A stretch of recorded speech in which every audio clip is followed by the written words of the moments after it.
Hey viewers, welcome back to my channel Stree world. अब आप सोच रहे होंगे कि मैं रेडी क्यों हो रही हूँ, तो मैं आपको बता दूँ कि मैं रांची जाने के लिए रेडी हो रही थी और रांची जाने का मेरा मूड बिल्कुल भी नहीं था। मेरा मन कर रहा था कि मैं कुछ दिन और अपनी फैमिली के साथ टाइम स्पेंड करती, पर जाना तो था ही। और यहाँ पर मैं बस स्टैंड में एक ऑटो में बैठी हुई थी, बस का वेट कर रही थी। मेरे हस्बैंड मेरी वीडियो शूट कर रहे थे और मैं बहुत ज़्यादा सैड थी। रात भर में मैंने किसी तरह अपनी फीलिंग को डाइजेस्ट किया है और सुबह आ गई हूँ रांची। और यहाँ पर मेरी बहन ने मेरे लिए चाय बनाया था, तो हम दोनों मिलकर चाय पी रहे थे। व्यूअर्स, आप सब ये सोच रहे होंगे कि सडनली मैं ससुराल से रांची कैसे आ गई। कल तक मेरा ऐसा कोई प्लान नहीं था, लेकिन सडनली ये प्लान बन गया। तो इसके बहुत सारे रीज़न्स हैं। तो सबसे पहला रीज़न ये है कि जब मैं रांची में थी तो यहाँ पर मेरे जान पहचान का एक स्कूल था, तो वहाँ पर मैंने बात की थी कि मैं कुछ दिनों के लिए एज अ गेस्ट टीचर आकर वहाँ पर 2-3 डेमो क्लासेस लेना चाहती हूँ। तो स्कूल से मुझे कॉल आया था। तो बस ये सबसे मेन रीज़न था। मैं चाहती थी कि मैं रियल स्कूल में जाकर एक बार थोड़ी डेमो टीचिंग की 2-3 क्लासेस प्रैक्टिस कर लूँ। तो वो प्रैक्टिस करने के लिए मुझे यहाँ आना पड़ा। और इसका दूसरा मेन रीज़न ये है कि मैं बहुत दिनों से केवीएस की तैयारी रांची में कर रही थी। अगर आप मेरे चैनल से पहले से जुड़े हुए होंगे तो आपको पता ही होगा। तो मैं बहुत दिनों से यहाँ पर तैयारी कर रही थी, बहुत ज़्यादा टाइम मैं यहाँ पर डिवोट कर रही थी पढ़ाई को। लेकिन जब मैं ससुराल गई तो वहाँ एक फैमिली मोड था। वहाँ पर सबके प्यार और केयर को देखकर मेरा मन जो है, ज़्यादा कॉन्सेंट्रेशन मेरा पढ़ाई में नहीं हो पा रहा था। तो इसीलिए मुझे ऐसा फील हो रहा था कि जब मैंने इतना ज़्यादा टाइम केवीएस प्रिपरेशन को दिया है और नंबर भी ठीक ठाक बन रहे हैं, तो मुझे इंटरव्यू को भी अच्छा टाइम देना चाहिए।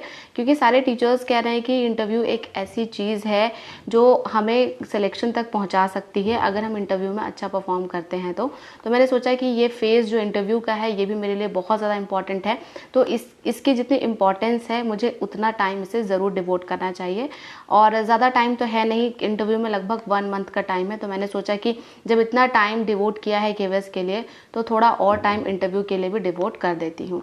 एक्चुअली मेरे साथ ये था कि मैं आना नहीं चाह रही थी। कल मैं बहुत ज़्यादा सैड थी, लेकिन फिर सारे फैमिली मेम्बर्स ने बहुत अच्छे से समझाया कि इंटरव्यू भी बहुत ज़्यादा ज़रूरी है। तो इसलिए फिर मुझे यहाँ पर आना पड़ा। और मुझे ऐसा लगता है कि कल जो मैंने डिसीज़न लिया, ये मेरी लाइफ का बहुत टफ डिसीज़न था। आपको ऐसा लग रहा होगा कि ससुराल से मायके आना कोई टफ डिसीज़न नहीं होता है, लेकिन ट्रस्ट मी, अगर आप मेरे सामने होते, मेरी जगह पर होते, तो आप मेरी फीलिंग को ज़रूर फील कर पाते कि कितना मुश्किल होता है फैमिली से दूर रहकर पढ़ाई करना। मैं बहुत दिनों से अपनी फैमिली से दूर रही हूँ, उनसे इमोशनली कनेक्ट नहीं कर पा रही हूँ और ज़्यादातर टाइम पढ़ाई में बिता रही थी। तो मुझे बहुत ज़्यादा फील हो रहा था। मुझे लग रहा था कि काश मैं भी थोड़ा टाइम अपनी फैमिली के साथ स्पेंड कर पाती, स्पेशली अपने हस्बैंड के साथ स्पेंड कर पाती। क्योंकि जब हम पढ़ाई करते हैं तो हस्बैंड को ज़्यादा टाइम मैं नहीं दे पाती हूँ। तो कल बहुत ही ज़्यादा सैड फील कर रही थी और आते आते टाइम तो मेरा मुँह ही बन गया था। मुझे उतना अच्छा नहीं लग रहा था कि मुझे आना चाहिए यहाँ पर। और यहाँ आने के बाद भी बहुत ज़्यादा खुश नहीं फील कर रही थी।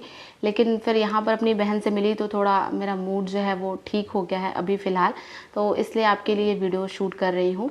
और तीसरी सबसे इम्पॉर्टेंट बात ये है कि जब मैं केवीएस की प्रिपरेशन कर रही थी तो मैंने थोड़ा वेट पुट ऑन कर लिया था। और मैं चाहती हूँ कि जब मैं इंटरव्यू देने जाऊँ तो थोड़ी फिट होकर जाऊँ, क्योंकि इंटरव्यू में हमारी अपीयरेंस भी कहीं ना कहीं बहुत ज़्यादा मायने रखती है।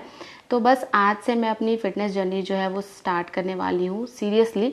तो अभी इस चैनल पे मैं आपको अपनी फ़िटनेस जर्नी भी ट्रूली शेयर करूँगी कि मैं क्या क्या कर रही हूँ, कौन सा डाइट प्लान फॉलो कर रही हूँ, कितनी एक्सरसाइज कर रही हूँ, हर दिन कितने कैलोरीज बर्न कर रही हूँ। क्योंकि थोड़ा सा मैं फिट होना चाहती हूँ, ये इंटरव्यू में भी मेरी बहुत हेल्प करेगा। तो इसीलिए बस इंटरव्यू के लिए ही एक इम्पॉर्टेंट स्टेप ये भी है। तो ये जो फिटनेस चैलेंज है ये मैं 1 मंथ के लिए ले रही हूँ। इसे मैं 15 मार्च से स्टार्ट करूँगी और 15 अप्रैल को एंड करूँगी। मुझे पता है कि फ़िट होना बहुत ज़्यादा मुश्किल काम है। तो मैं हमेशा इसमें बिलीव करती हूँ कि जो चीज़ मुश्किल होता है उसे करने से हमारी लाइफ में कोई पॉजिटिव चेंज आता है। तो बस उसी की तैयारी कर रही हूँ। अपने आप को चैलेंज दे दिया है 1 मंथ का, और मुझे नहीं पता कि इस 1 मंथ में मैं कितना वेट लॉस करूँगी भी या नहीं करूँगी, लेकिन अपने तरफ से अपना 100% देने की कोशिश करूँगी और हमेशा कोशिश करूँगी कि अपना बेस्ट दूँ और 1 मंथ में थोड़ा वेट लॉस करने की कोशिश करूँगी।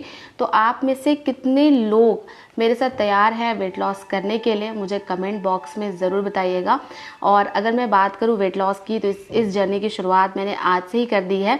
वैसे पर्टिकुलरली मैं 15 मार्च से एकदम अच्छे से स्टार्ट करूँगी और आपके साथ फॉलो भी करूँगी, और साथ ही साथ अपनी वीडियोज़ में आपके साथ टिप्स भी शेयर करूँगी कि कैसे हम अपने वेट लॉस को जल्दी कर सकते हैं।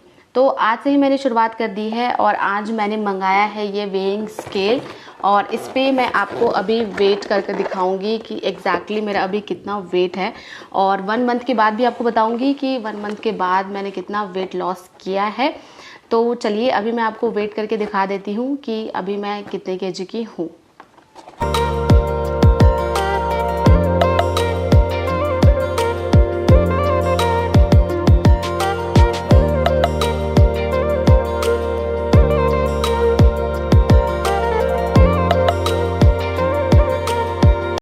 आपने तो देख ही लिया होगा कि मेरा वेट जो है वो 65 केजीज़ है, और मेरी जो आइडियल वेट है वो 52 केजी से 56 केजी के बीच में फॉल करती है।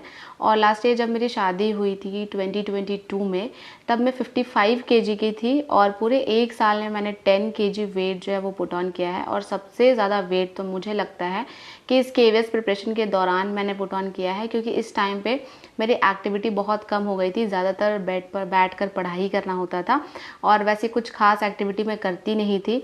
तो इसीलिए मुझे लगता है कि मेरा वेट इस वजह से बढ़ गया है। साथ ही साथ खाना का भी ज़्यादा ध्यान नहीं रख पाती थी, चाय वगैरह ज़्यादा पीती थी, क्योंकि रात में जगना होता था पढ़ाई करने के लिए, तो चाय मैं 2-3 बार पी लेती थी। लेकिन 15 मार्च से मैं प्रॉपर वेट लॉस जर्नी शुरू करूँगी, और मुझे टोटल 10 केजी वेट लॉस करना है।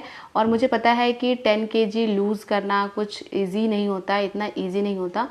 10 केजी लूज़ करने के लिए मुझे लगभग 6 महीने एकदम डेडिकेटेड रहना होगा। तो फिर भी जब मैंने चैलेंज ले लिया है, तो मैं अपने चैलेंज को पूरा करूँगी, और सबसे पहले कोशिश करूँगी कि ये जो मेरा फर्स्ट मंथ है, जिसे मैं फर्स्ट स्लॉट कह रही हूँ अपनी वेट लॉस का, उसमें मैं कम से कम 2.5 से 3 केजी अपना वेट जो है वो लूज़ कर लूँ। और यही अच्छा भी होता है। अगर आप 1 मंथ में 2 केजी वेट लॉस करते हैं तो वो आपके लिए हेल्दी है, लेकिन अगर आप 1 मंथ में 2 केजी से ज़्यादा, या फिर मैं बात करूँ आप 4 केजीज़ तक भी वेट लॉस करते हैं, तो वो आपके लिए हेल्दी हो सकता है।